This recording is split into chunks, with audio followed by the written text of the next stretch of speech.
Assalamualaikum warahmatullahi wabarakatuh. Halo semuanya, perkenalkan kami mahasiswa dari Universitas Pelita Bangsa, Fakultas Ekonomi Bisnis, Prodi Manajemen. Dan di sini kami akan membahas materi dari bab 14 tentang penolakan terhadap perubahan yang akan dibahas oleh Apa itu perubahan organisasi? Perubahan organisasi merupakan modifikasi substantif pada beberapa bagian organisasi. Perubahan itu dapat melibatkan hampir semua aspek dari organisasi, seperti jadwal pekerjaan, dasar untuk departementalisasi, rentang manajemen, rancangan organisasi, dan sebagainya. Alasan memerlukan perubahan. Alasan mendasar organisasi memerlukan perubahan karena sesuatu yang relevan bagi organisasi telah berubah atau akan berubah. Oleh sebab itu, organisasi tidak punya pilihan lain kecuali berubah. Perubahan ini terjadi karena adanya dorongan untuk berubah yang berasal dari dorongan eksternal. Dorongan eksternal yang mendorong organisasi untuk mengadakan perubahan berasal dari lingkungan umum organisasi. Adanya aturan baru dalam produksi dan persaingan, politik, hukum baru, keputusan pengadilan, dan sebagainya akan mempengaruhi organisasi. Yang kedua, dorongan internal. Pada dasarnya, dorongan internal berasal dari dalam organisasi itu sendiri. Adanya revisi strategi organisasi oleh manajemen puncak akan menghasilkan perubahan organisasi. Secara umum, ada dua jenis perubahan organisasi. Yang pertama, perubahan terencana.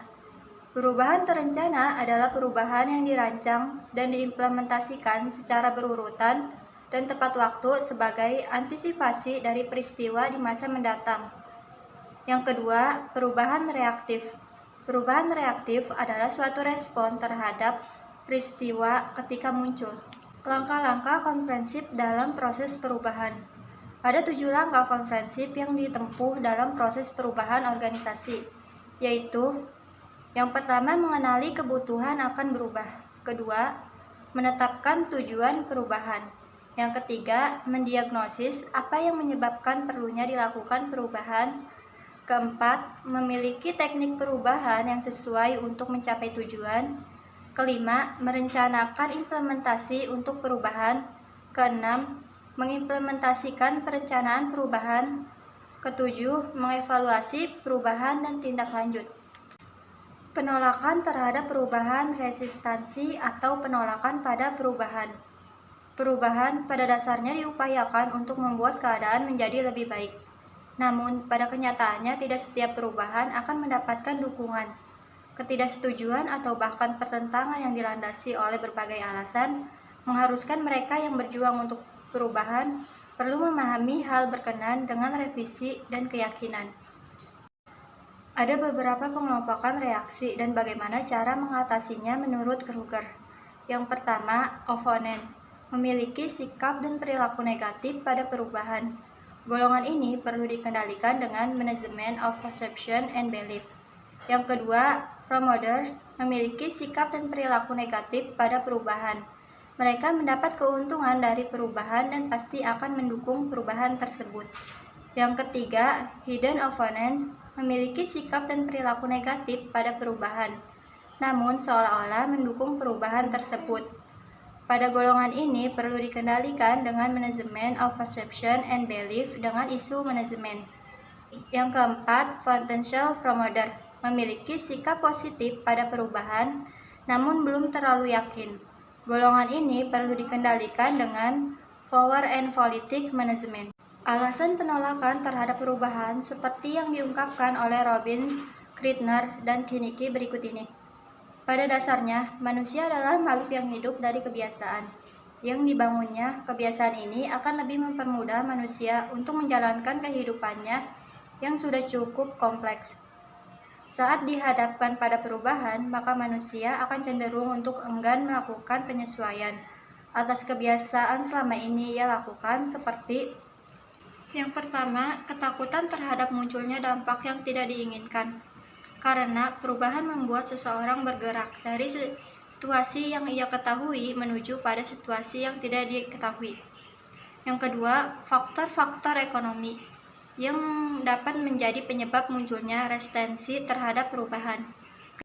Ketiga, tidak ada kepercayaan dalam situasi kerja. Seorang manajer yang membangun hubungan kerja dengan bawahannya atas dasar ketidakpercayaan akan lebih mungkin menghadapi resistensi dari bawahannya bila ia mengukir perubahan. Keempat, takut mengalami kegagalan. Proses perubahan pada pekerjaan yang bersifat menekan karyawan akan dapat memunculkan keraguan pada karyawan akan kemampuannya untuk melakukan pekerjaan dengan baik. Kelima, hilangnya status atau keamanan kerja. Pemanfaatan teknologi atau sistem administrasi yang baru di dalam dunia kerja pada satu sisi dapat mempercepat proses kerja. Yang keenam, tidak ada manfaat yang dipengaruhi perubahan. Seseorang akan melakukan resistensi terhadap perubahan bila ia bersangkutan memperkirakan atau melihat bahwa dirinya tidak akan mendapat manfaat bila melakukan perubahan. Selanjutnya, menurut Kotter dan Schlesinger ada beberapa cara untuk mengatasi penolakan terhadap perubahan. Cara yang pertama, pendidikan dan komunikasi yang dilakukan guna menginformasikan perubahan-perubahan yang dirancanakan.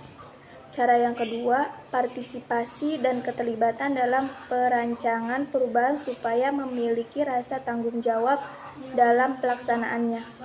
Yang ketiga, kemudahan dan dukungan yang diberikan pimpinan pada semua pihak yang terkait dengan perubahan. Yang keempat, negosiasi dan persetujuan melakukan berbagai pertukaran atau persetujuan yang saling menguntungkan dengan para penolak potensial. Yang kelima, manipulasi dan kerjasama, menjauhkan atau bekerja sama dengan cara menentang perubahan agar lebih kooperatif terhadap perubahan. Yang terakhir, paksaan dengan pemberian sanksi, pemecatan atau pemindahan dan penundaan promosi pada setiap penentangan perubahan. Semua jenis perubahan termasuk yang hendak diubah dalam organisasi sumber daya manusia yang terlibat di dalamnya, serta kemungkinan penolakan yang muncul dari perubahan jika tidak dikelola dengan baik, maka perubahan hanya akan menghamburkan tenaga dan biaya dan tidak membawa organisasi secara keseluruhan pada situasi yang lebih baik dan berkualitas. Oleh karena itu, manajemen of change merupakan bagian tak terpisahkan dalam upaya mengembangkan organisasi yang efektif. Sebuah manajemen perubahan yang efektif harus mampu memahami penolakan yang seringkali mengikuti perubahan. Ada 4 hal yang menjadi alasan terjadinya penolakan terhadap perubahan organisasi.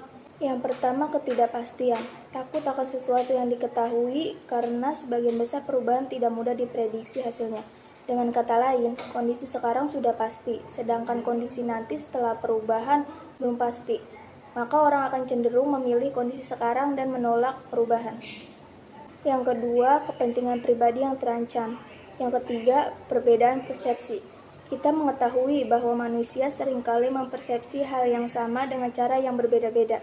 Andai kata perubahan terjadi, maka para individu cenderung memusatkan perhatian mereka pada persoalan bagaimana mereka akan mendapatkan pengaruh daripada memandang gambaran lebih luas tentang perubahan tersebut bagi organisasi di mana mereka bekerja. Yang terakhir, rasa kehilangan. Selanjutnya, ada reaksi-reaksi terhadap perubahan.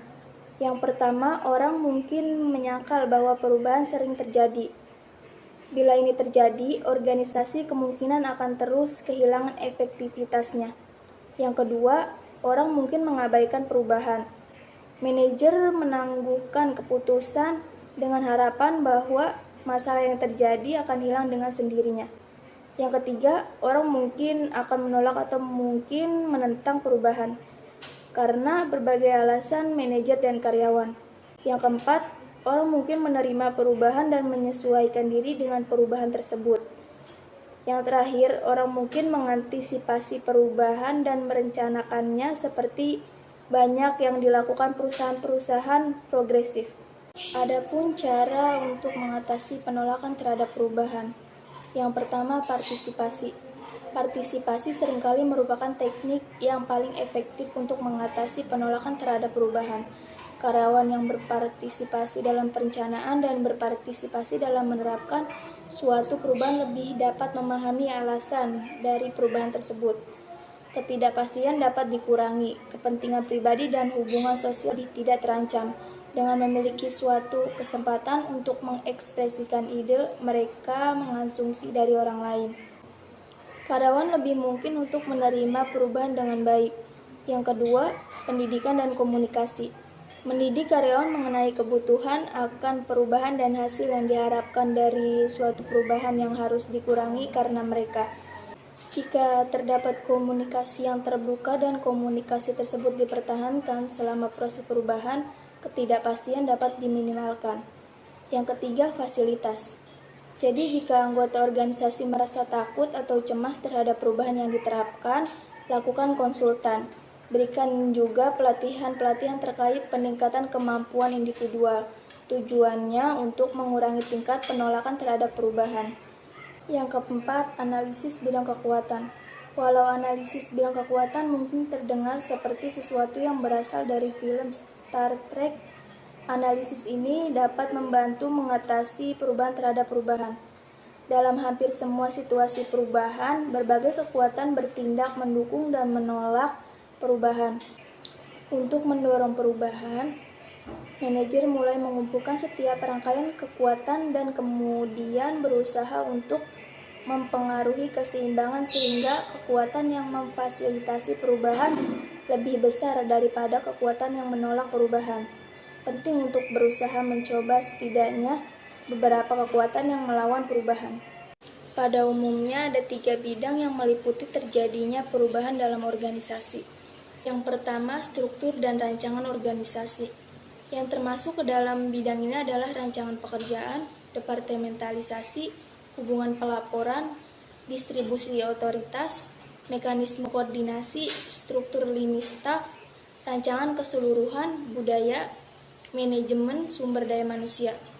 Yang kedua, teknologi dan operasi, meliputi teknologi informasi, peralatan, proses pekerjaan, urutan pekerjaan, sistem pengendalian. Yang ketiga, orang. Dalam hal ini yang dipengaruhi adalah kemampuan dan keterampilan, kinerja, persepsi, ekspektasi, sikap, dan nilai.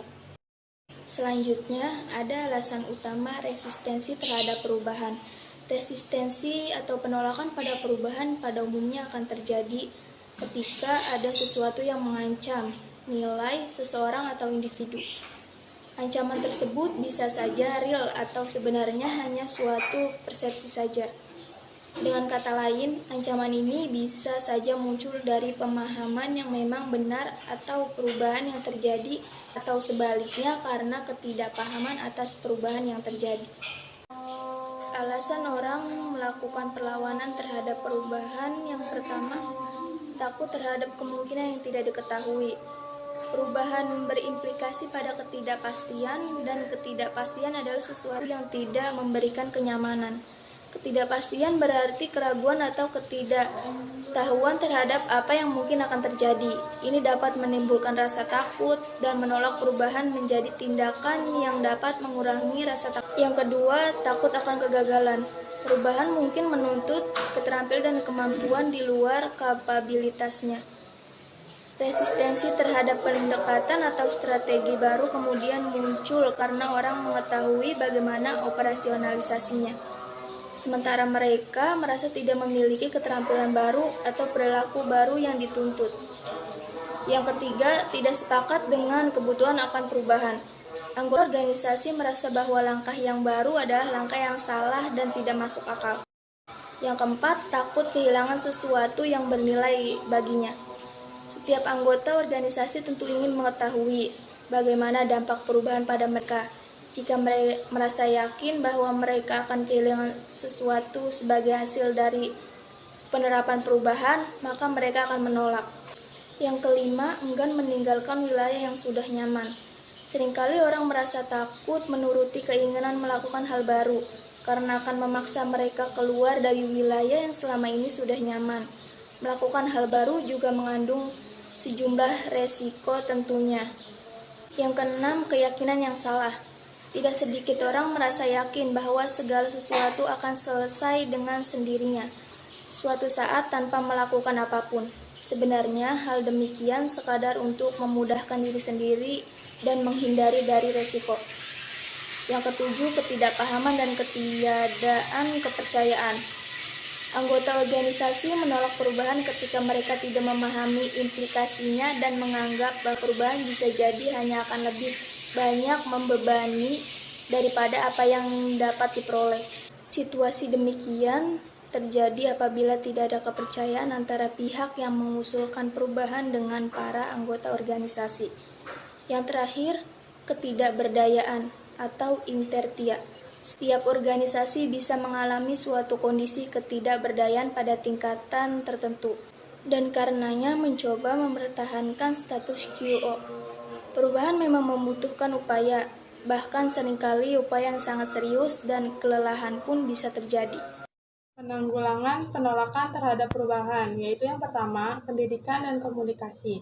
Salah satu caranya yaitu untuk menanggulangi penolakan terhadap perubahan adalah sedini mungkin menginformasikan perubahan-perubahan yang telah direncanakan dengan alasan yang logis. Yang kedua, partisipasi dan keterlibatan, yaitu penolakan ini dapat dikurangi atau dihilangkan bila mereka yang potensial dilibatkan dalam perancangan dan implementasi perubahan. Yang ketiga, kemudahan dan dukungan. Cara lainnya yaitu manajer memberikan kemudahan dan dukungan kepada mereka yang terlibat dalam proses perubahan. Yang keempat yaitu negosiasi dan persetujuan. Contohnya, persetujuan serikat memberikan kenaikan pesangon pensiun karyawan sebagai pertukaran dengan penghentian kerja yang lebih dini.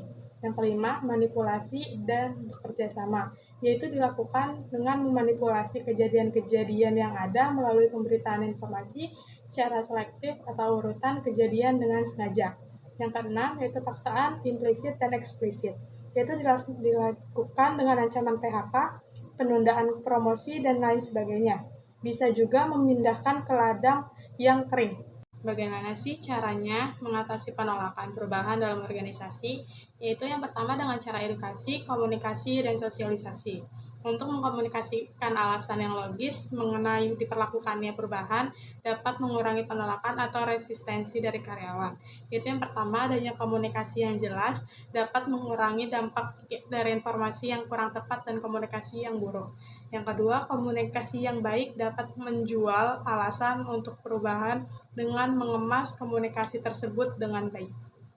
Yang kedua, dengan cara partisipasi. Dengan memberikan kesempatan kepada karyawan untuk turut berpartisipasi dalam proses perubahan tersebut dapat mengurangi tingkat resistensi dan penolakan dari karyawan. Yang ketiga, yaitu dengan cara memberi dukungan dan komitmen.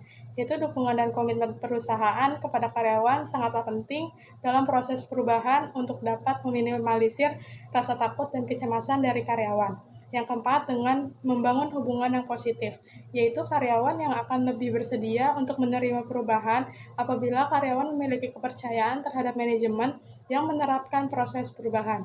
Yang kelima, yaitu menerapkan perubahan secara adil, yaitu untuk mengurangi atau mengatasi adanya penolakan dari karyawan adalah dengan menerapkan perubahan itu secara adil kepada seluruh karyawan, bahkan termasuk kepada jajaran top manajemen. Cara yang keenam yaitu manipulasi dan kooptasi. Walaupun manipulasi memiliki konotasi makna yang negatif, manipulasi di sini yaitu menyamarkan upaya untuk mempengaruhi proses perubahan untuk mengurangi resistensi karyawan. Cara yang ketujuh yaitu merekrut orang yang menerima perubahan. Beberapa orang memiliki sikap yang positif dalam menghadapi perubahan. Orang yang memiliki konsep diri yang positif dan toleransi resiko yang lebih besar dapat menerima perubahan. Cara yang terakhir yaitu dengan cara koersi. Cara terakhir ini yaitu untuk mengurangi tingkat resistensi dari karyawan dengan mengaplikasikan koersi atau mengaplikasikan ancaman secara langsung kepada para karyawan yang menolak adanya perubahan. Namun, cara ini dapat semakin meningkatkan pertentangan serta dapat meningkatkan turnover ratio. Itulah sedikit penjelasan yang kami sampaikan. Kurang lebihnya mohon maaf. Semoga bermanfaat. Terima kasih. Wassalamualaikum warahmatullahi wabarakatuh.